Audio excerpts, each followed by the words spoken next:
7. Denunciar los errores en la forma de proponer el reglamento y dar soluciones. Nosotros teníamos un reglamento interno. Si ustedes ven mis intervenciones se van a dar cuenta que cada vez yo les decía, cuidado muchachos, nos estamos saltando esta norma, el artículo 70, el artículo 27. Yo a cada rato iba, le decía, el principio de eficiencia, el principio eficaz. Generalmente yo hacía esas intervenciones a propósito de intervenciones muy malintencionadas, algunos en cuanto a relatos, relatos muy violentos, o ideas que, a mi juicio, yo creía que afectaban contra la eficacia y eficiencia del proceso, porque eran formas de dilatarlo. Y yo lo decía. Otro, el 8. También siempre hablé del tema del ahorro fiscal. O sea, yo le decía, oiga, ¿cuánto nos va a salir esto? Constantemente. Estaba diciendo, tenemos que analizar todas las instituciones que estamos creando, cuánto es lo que sobrecarga al erario fiscal, al erario público, al fisco. ¿Por qué? Caso contrario, cuando tengamos, y lo dije, eso fue, me acuerdo, en septiembre, donde dije, caso contrario, cuando lleguemos al proceso de las normas transitorias, ¿cómo tú vas a diseñar una norma transitoria que permite el tránsito entre la Constitución del 80 y la Constitución del 22? ¿Cómo vas a hacer ese tránsito si no sabes cuánto te sale? Les voy a dar un ejemplo. Ustedes están planeando sus vacaciones. No es lo mismo que yo le pregunte, ¿a dónde le gustaría ir de vacaciones? Que yo le pregunte, ¿a dónde le alcanza para ir de vacaciones? ¿Se da cuenta que es distinto, no? Ya, eso. Y otros temas también los puse en la palestra. Sentía de que había muchas gestiones que estábamos haciendo que eran gastos innecesarios en ese momento, no innecesarios, inadecuados, inoportunos, esa es la palabra, que no eran oportunos para el momento. Por ejemplo, el viaje a Concepción, 500 millones de pesos, por 170, ¿ya? Ustedes lo pueden buscar ahí en Proviedad. Y el de Antofagasta, 500.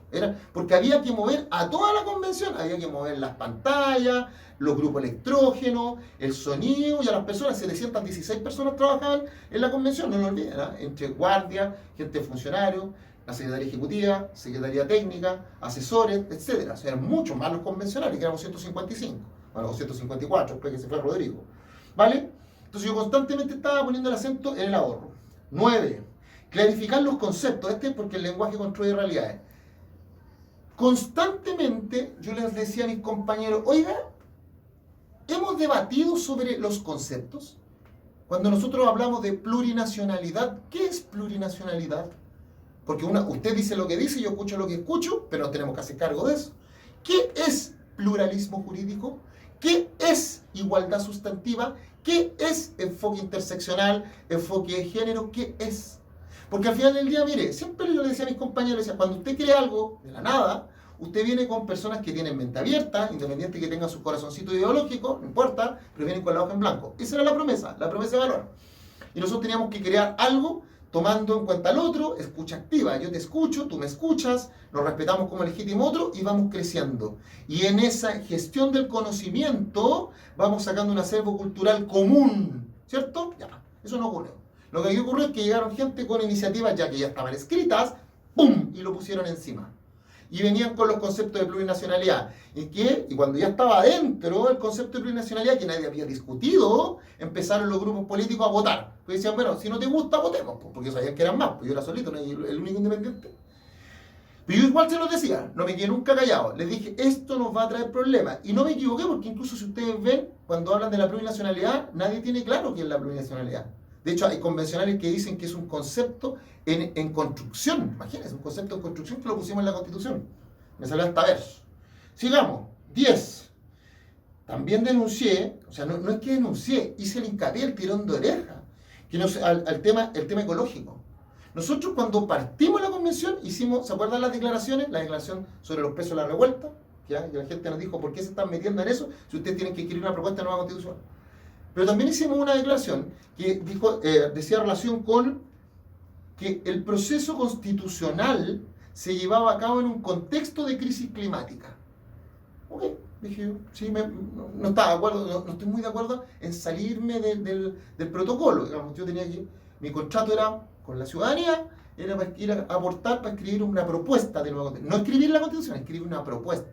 Esa es una de las diferencias entre la asamblea y la convención. La asamblea escribe la constitución, la convención una propuesta. Pero yo les decía que había cosas que me parecían horribles. Por ejemplo, semanas territoriales. Al principio nosotros dijimos que cada 3 semanas íbamos a tener una semana territorial donde teníamos que ir a compartir a la gente. ¿Y usted sabe lo que nos dieron en la convención? Nos dieron así un alto de papeles, flyer, para que se lo repartamos a la gente. y venían de una fundación, Contexto se llamaba. Y yo decía, oye, primero, que gastamos plata en esos flyers. No, me dijo, fueron donados. Ah, ok. Pero igual, son de papel. Y nosotros estamos en crisis climática. No lo entiendo, es ilógico. ¿Cómo me llenáis de papeles sabiendo que para pasarme ese papel tenéis que cortar un árbol? Es ilógico. Entonces yo le decía, no existe la posibilidad, ya que yo soy tan tecnológico y siempre como el subvencional, como me pusieron. Ah, fue muy buena esa, o Logan. ¿Ah? Y yo decía, ocupemos la herramienta, la tecnología. Y si no, también ocupemos la radio. También la gente escucha radio. Podemos mandar ese mensaje. Podemos llegar a todo Chile. Es una cuestión de incentivo y de creatividad. Pero no ocupemos papel, por favor, no más papel. Sí. Ahí voy a ver lo que me respondieron. 11. Denunciar que nos saltamos la regla de los 2/3. O sea, constantemente yo estaba diciendo, chicos, colegas, chicos me acusaban de micropachista, bueno, pues, colegas, yo les decía, no nos podemos saltar la regla de los 2/3, porque si nos saltamos la regla de los 2/3 hay una ley que es la 21.200, que en el artículo 139 establece un recurso especial, el recurso de reclamación, y nosotros le vamos a abrir la puerta a aquellos que quieren presentar un recurso de reclamación con justa causa, si es que nos saltamos los 2/3. Además, los 2/3 nos asegura la legitimidad frente a la ciudadanía en la toma de decisiones. Porque habían algunos que querían que fuera por mayoría simple. Mire, háganse este es el concepto. La mayoría simple es la mayoría de las personas que se encuentran en ese momento en votación. O sea, supongan que hay 100 diputados, pero ese día fueron 50.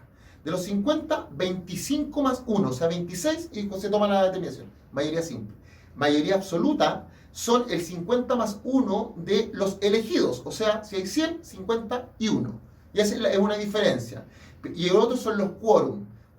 Ahora están hablando del quórum de los 4/7 en el Parlamento para poder modificar la Constitución del 80 en el intertanto del plebiscito. Y la propuesta de nueva Constitución también tiene quórum. Tiene quórum de 4/7 y 2/3. ¿Okay? Otro, perdón. Que poner el humor también, pues si ya llevamos como una hora. 12, voto programático. Hablaba constante, ¿qué es lo que es el voto programático? Hoy día, mire, el voto programático consiste en aquel voto que viene antecedido por parte del candidato de la entrega de un programa, pero con carácter vinculante y obligatorio para ese candidato. O sea, si yo prometí que voy a salvar tal cosa, si yo prometí que voy a trabajar en ecología, en regionalismo, en ombudsman, ¿listo? Y después yo hago absolutamente lo contrario, la ciudadanía tendría la facultad de pedir mi cargo, porque yo no he cumplido lo que le prometí a la ciudadanía, por lo cual la ciudadanía votó por mí. Eso es el voto asociado a un programa. Eso se llama voto programático.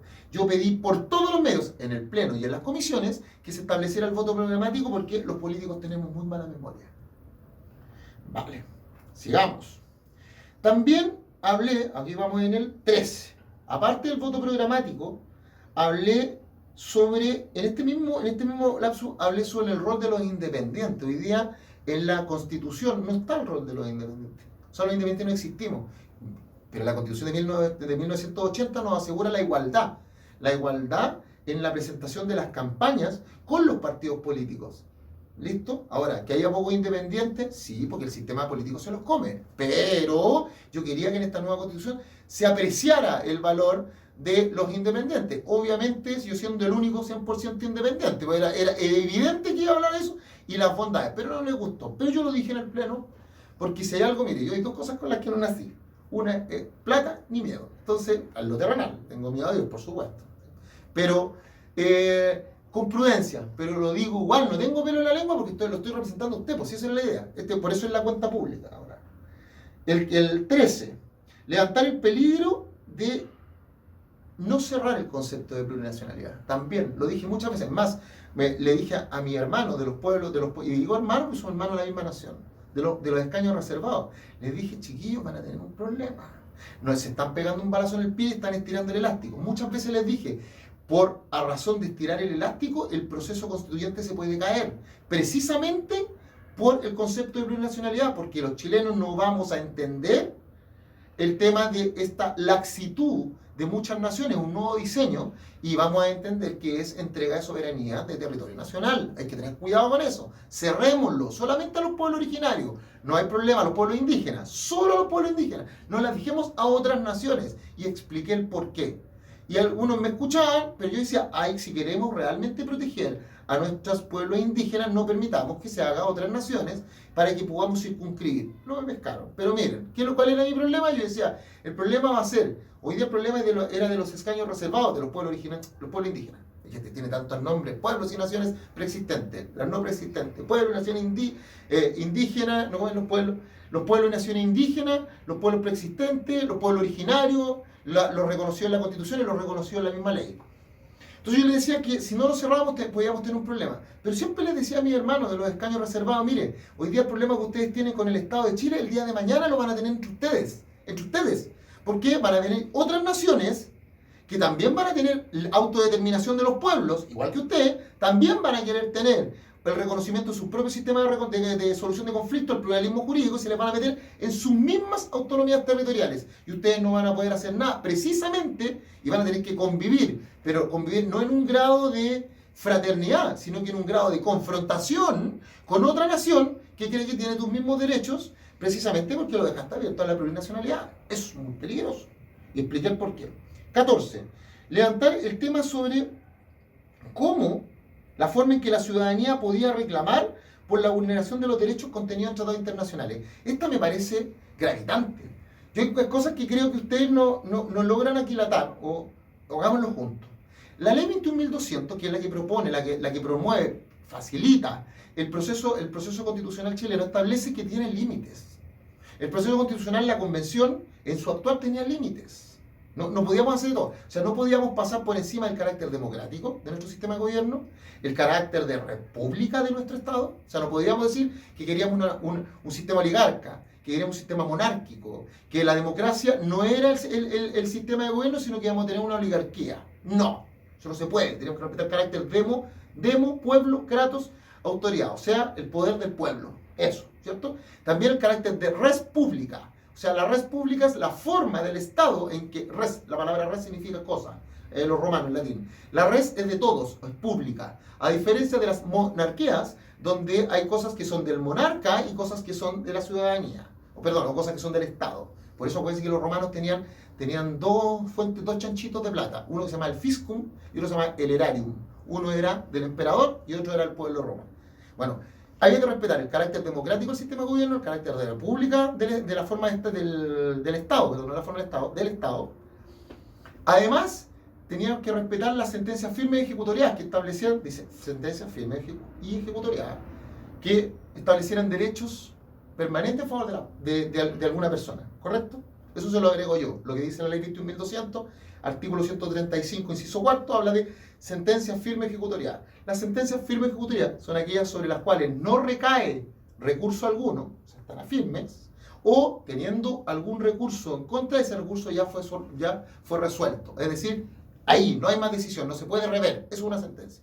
Y el cuarto elemento que servía como límite al actuar de la convención, lo constituían los derechos contenidos en tratados internacionales suscritos y ratificados por Chile. Dice tratados, no dice tratados en materia comercial, no dice tratados internacionales, dice, tratados en derecho humano, que era como lo obvio y lógico. Dice tratados. Entonces yo siempre decía, oiga, no vaya a ser que lo que estamos escribiendo aquí sea contrario a lo que dice un tratado, porque si no vamos a perder tiempo, vamos a invertir el tiempo en debatir sobre una idea que el día de mañana alguien me va a decir, oiga, aparecía en un tratado y usted me lo está vulnerando. Bueno, ocurrió. A propósito de la forma en la cual se calcula la indemnización, aquí dice justo precio, en circunstancias que tenemos tratados internacionales en materia de inversión que habla sobre, no es justo precio, sino que detrimento patrimonial. Y hay otros que hablan sobre valor mercado. Acá nosotros eliminamos o no mencionamos de manera expresa en el derecho a la educación el derecho preferente de los padres. El derecho preferente, dice preferente, ojo, no exclusivo, para que hay algunos que lo confunden, no es el derecho exclusivo de los padres, preferente, o sea, se prefiere, ¿pero a quién? Al Estado, porque el primero que educa a mis hijos soy yo, no el Estado. Y ese derecho, hoy día en la Constitución no está, pero sin embargo ese derecho no era porque estuviera escrito en la Constitución del 80-2005, para que no se me enoje el presidente, sino que se venía de un tratado internacional suscrito y ratificado por Chile, como la Convención Interamericana de los Derechos Humanos, Pacto San José Costa Rica, y la Declaración de los Derechos del Hombre del año 67. Perdón, el Pacto de los Derechos Civiles y Políticos del año 67. O sea, está ahí, está explícito en el Pacto San José Costa Rica, y nosotros lo dejamos fuera. Y así hay muchos más. Yo hice un levantamiento, búsquenlo en la página Logan, de www.loganconstituyente.cl. Ahí tengo varios esquemas, cuadros comparativos, y específicamente este. Tirón de oreja a mis compañeros, también lo hice, para que ustedes lo pueden ver ahí en el canal YouTube, que constantemente yo estaba haciendo intervención, incluso alguna vez se burlaban, pero da igual. Yo les decía, colegas, no puede ser que tengamos votaciones con 101 personas. Había votaciones con 94, ojo, nosotros somos 155, 154 menos Rodrigo, pero no puede ser que haya votaciones con 97, con 101. Entonces, ¿qué es lo que pasó? Muchos de mis compañeros iban y no votaban.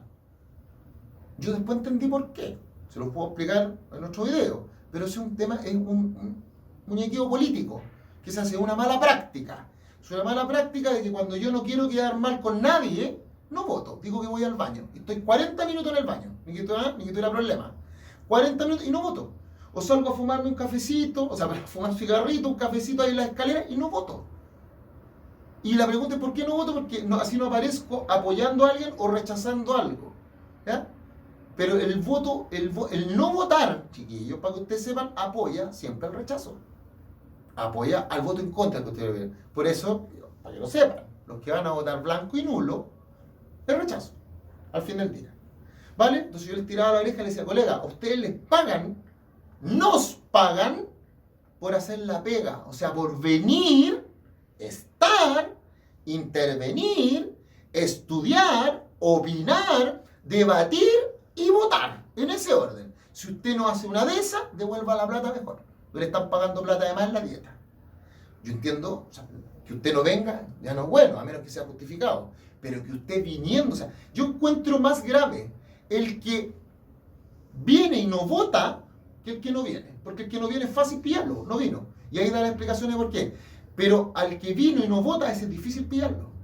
Y ese le está haciendo mucho daño a la democracia. Porque significa que 4 se pusieron de acuerdo, o 4, 5 ahí en la cocina, como decía yo, para no votar. Y yo, constante, yo estaba aguja a decir eso.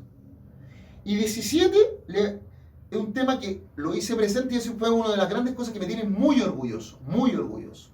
Pues yo siempre hacía el hincapié en que los debates que se estaban dando al interior de las comisiones y en el pleno, bueno, en el pleno sí, pero en las comisiones no estaban quedando en actas. ¿Se acuerdan que yo le dije que uno de los elementos de interpretación que tiene cualquier ley es la historia fidedigna del establecimiento de la ley y que consta en las actas? Para que usted sepa qué es lo que se discutió, qué es lo que se debatió, cómo se habló, cómo se razonó. Ya, eso no existía. Y yo empecé a bregar todos los días. ¿Podía? ¡Pum! ¿Qué pasa con la acta? ¿Qué pasa con la acta? No veo lo que yo digo, nadie va a poder saber por qué se tomaron las decisiones, eso no se puede hacer de espalda a la ciudadanía tiene que saber el por qué. Me explicaron el por qué, lo entendí. Y por eso paré un poco hasta el final. Y se logró. Me explicó el mismo John Smock y Rodrigo Bermúdez, que era el secretario que hablaba así, decía, señores convencionales, bueno, ese era John Smock. Y un caballero, es un don, un abrazo para él a la distancia en esta cuenta pública, lo mismo que Rodrigo Bermúdez y Matías. Rodrigo Bermúdez pertenecía a la Secretaría Ejecutiva, no, técnica. Un tipazo, y con una voluntad de oro, igual que Matías Cox, otro saludo para él y para su gente y sus funcionarios, él es el secretario ejecutivo. Bueno, Rodrigo y John me explicaron que eran tan poquitos los funcionarios que tenían en la Secretaría, porque recuerden, esos funcionarios venían de la Cámara de Diputados y del Senado, se los habían prestado, se llama en comisión de confianza. En comisión de confianza para que apoyaran el proceso constituyente, por tanto su sueldo se lo pagaba la Cámara de Diputados y el Senado. Y los que tenía Matías Cox en la Secretaría Ejecutiva los pagaba la CESPRES. Pero eran tan poquitos que no tenían la capacidad de estar ahí escribiendo todo lo que nosotros decíamos. Pero de una manera ingente, lo hicieron gigantesco, ocuparon un software. Ese software que yo les hablaba al inicio, ¿se acuerdan? Que se llama motor de reconocimiento de voz, donde tú vas hablando y vas escribiendo. Bueno, eso lo ocuparon. ¿Ya? Y fue lo que yo les hablé en un inicio. Y lo ocuparon y lo hicieron. Y ahora sí, tenemos actas, tenemos cómo verificar que efectivamente se dijo lo que se dijo. Yo por lo menos en la comisión 6, que es donde yo participé, me revisé todas las actas y sí, fidedigna al 100%, por tanto, me da pie a pensar que pasó lo mismo en las otras comisiones. Así que un aplauso. Pero ven, si nosotros no lo decíamos, yo le apuesto que no salía. Ah, le apuesto lo que quiera. Pues ve que cuando uno reclama con respeto y con cariño, cuando uno denuncia, también aporta al proceso. Denunciar, reclamar, también es una forma de aportar, pero tienes que aportar valor. O sea, no la crítica descarnada, decir el no porque no, es el no, el sí pero. No es lo mismo decir no a decir sí pero. Mira, sí pero hagamos esto, sí pero te propongo esto. Listo, siempre tienes que llegar con una propuesta, si no, estáis destruyendo valor. Bueno, muchachos, bueno, con ciudadanos. Y me queda lo último para poder terminar esta parte del bloque 3 que dice relación con mi comportamiento, mi desempeño al interior del proceso constitucional, en los plenos, que dice relación con, y yo presenté 3 oficios, ¿no? Yo soy re bueno para escribir, para presentar cartas y todo eso, pero presenté 3 oficios que yo creo que son muy, pero muy importantes, ustedes lo van a ver. Primer oficio, le solicito a la mesa, por intermedio de la mesa, que le haga presente a todos los convencionales, que le mandemos un oficio al Parlamento. Esto lo hice casi 2 meses antes de que terminara la convención. Que le mande un oficio al Parlamento para que el Parlamento dicte una ley. Que ellos podían hacerlo o no hacerlo. Que dicte una ley donde le otorgue 3 meses más a la convención. ¿Y por qué 3 meses más? Porque el último proceso yo sabía que iba a ser escamoso, iba a ser vertiginoso, que era el proceso de normas transitorias, armonización y el de preámbulo. Yo sabía que iba a ser vertiginoso y que ahí nos podíamos agarrar, y es ahí donde le podían meter mano al proyecto constitucional y no iba a quedar todo lo óptimo que podía. Y además era la última oportunidad que teníamos para solucionar varios de los problemas, los bemoles, que la misma gente nos estaba gritando al oído que tenía el proyecto convencional. Entonces necesitábamos más tiempo para razonar, porque ya estábamos cansados los convencionales. Y además porque, por lo que les conté al inicio, yo convencido que el Parlamento le debía 3 meses a la convención, precisamente porque la convención tuvo que acometer a una necesidad que debió haber sido satisfecha por el Parlamento. Son el Parlamento los que tienen que representar a la gente y levantar las necesidades de la ciudadanía para llevarse a la autoridad. Son el Parlamento, no éramos la convención.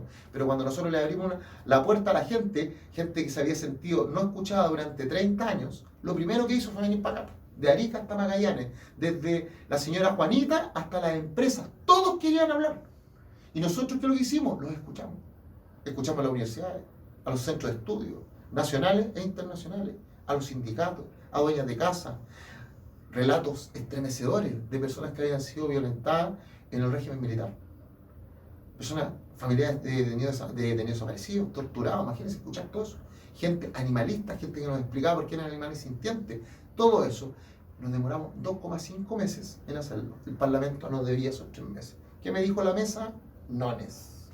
Segundo oficio que presenté, le dije, chiquillos, vamos a tener un problema. Por su intermedio de la mesa, quiero que todos los convencionales saquemos una declaración para pedirle al Ministerio de Relaciones Exteriores que nos emita un informe sobre todos los tratados internacionales suscritos y ratificados por Chile, y que hagan un parangón entre esos, una meca, un enlace, un cruce entre lo que dicen esos tratados y lo que dice el proyecto de nueva constitución. ¿Saben por qué? Precisamente para no tener los problemas que les acabo de comentar. Que hayamos escrito una norma que vaya contra un tratado internacional que pueda comprometer el día de mañana la responsabilidad de Chile en el exterior. O, que es más grave aún, que pase por alto un derecho de un ciudadano como usted y lo pase por alto y se le olvide al Estado que el Estado está al servicio de las personas y no al revés. ¿Cuál fue la respuesta? Me dijeron que no lo iban a hacer como oficio, y solamente me mandaron un listado de solo los tratados internacionales en materia de derechos humanos, nada más. Y yo le respondí diciendo que eso no me servía, que eso no satisface la pregunta que yo estaba haciendo, porque yo hablaba de todos los tratados. No hay problema, lo hice igual, pero lo hice yo, me demoré casi un mes, pero ahí lo levantamos, levantamos todos los tratados internacionales y tengo un listado. ¿Usted quiere saber cuáles son las normas del proyecto de nueva constitución que va contra tratados internacionales? Vea, loganconstituyente.cl. Y el último de los oficios que presenté fue que por intermedio de la mesa se le dijera a todo el pleno que hiciéramos una declaración en torno a enviar un oficio al Ministerio de Hacienda, específicamente a la DAF, que es la Dirección de Administración Fiscal, para que nos diga, antes de que termine el proceso, cuánto es el costo final para el fisco de Chile el implementar el texto de nueva constitución. tanto en las nuevas instituciones, el Consejo Nacional de la Justicia, la Defensoría del Pueblo, la Defensoría de la Naturaleza, etc., el Estado Regional Autónomo, la Asamblea Regional, el Consejo Social Regional, el Consejo Gobernador, bueno, eso ya existía, pero ¿cómo lo vamos a hacer? ¿Cómo lo vamos a hacer en plata? ¿Saben por qué? Y además, la progresividad en la satisfacción y suficiencia de los derechos sociales que está creando el proyecto de nueva Constitución. Era necesario. ¿Saben por qué era necesario? ¿Y por qué lo hice? En un oficio, escrito. Porque hoy día, recuerden que el Estado no crea nada, recursos financieros, el Estado vive de lo que nosotros hacemos por él. Impuestos, recursos naturales, explotación de recursos naturales, explotación de bienes públicos, exportaciones, concesiones, peajes y el más peligroso de todo, empréstito. Pedir plata prestada porque esa plata hay que pagarla, una tasa de interés. Bueno, eso es el entonces, como yo sabía que el Estado, para poder pagar esos beneficios sociales, necesita plata, quiero saber primero cuánto era lo que nos costaba implementar este nuevo diseño. ¿Se acuerdan del ejemplo que yo le di delante? Le dije, esta es la casa de todos, ¿cierto? Sí, listo.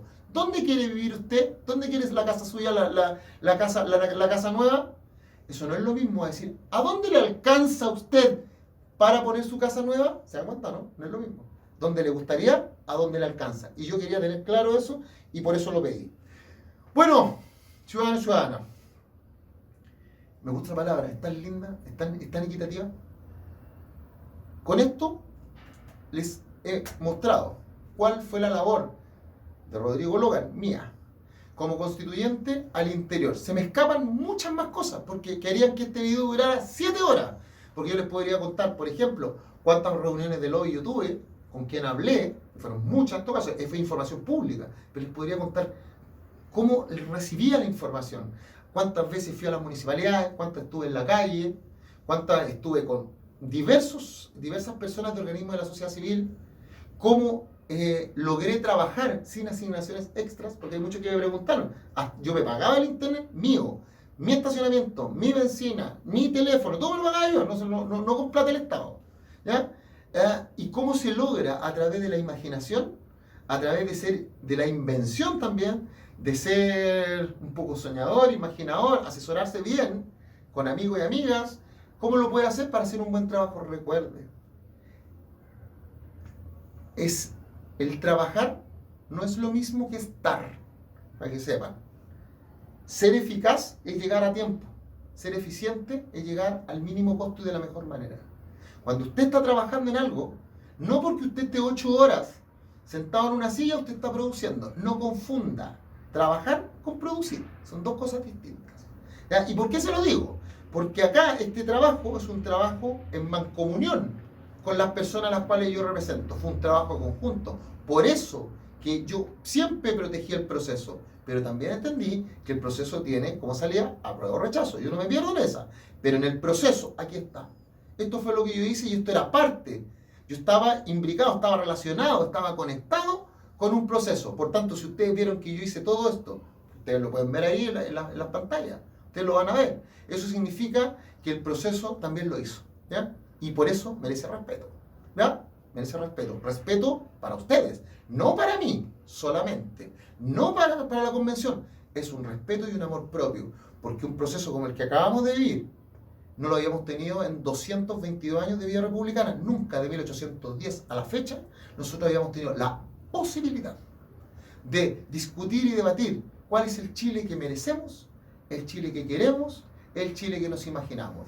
Y si hoy día no resulta, porque la ciudadanía cree que el texto propuesto por la convención no satisface, no es adecuado, el proceso no se para. Los procesos sociales continúan. Chile ya despertó. No será ahora, será mañana. Pero que sea. Y para que sea, usted consciente, sea protagonista, no más espectador. Muchas gracias, ciudadano. Me devuelvo a mis cuarteles de invierno a Recoletowski, y de allá vamos a seguir trabajando para la gente, y espero que no sea la última vez que nos veamos. Los quiero mucho, bendiciones a ustedes y sus familias. Que Dios los bendiga, nos vemos en la próxima oportunidad, Dios mediante. Muchas gracias.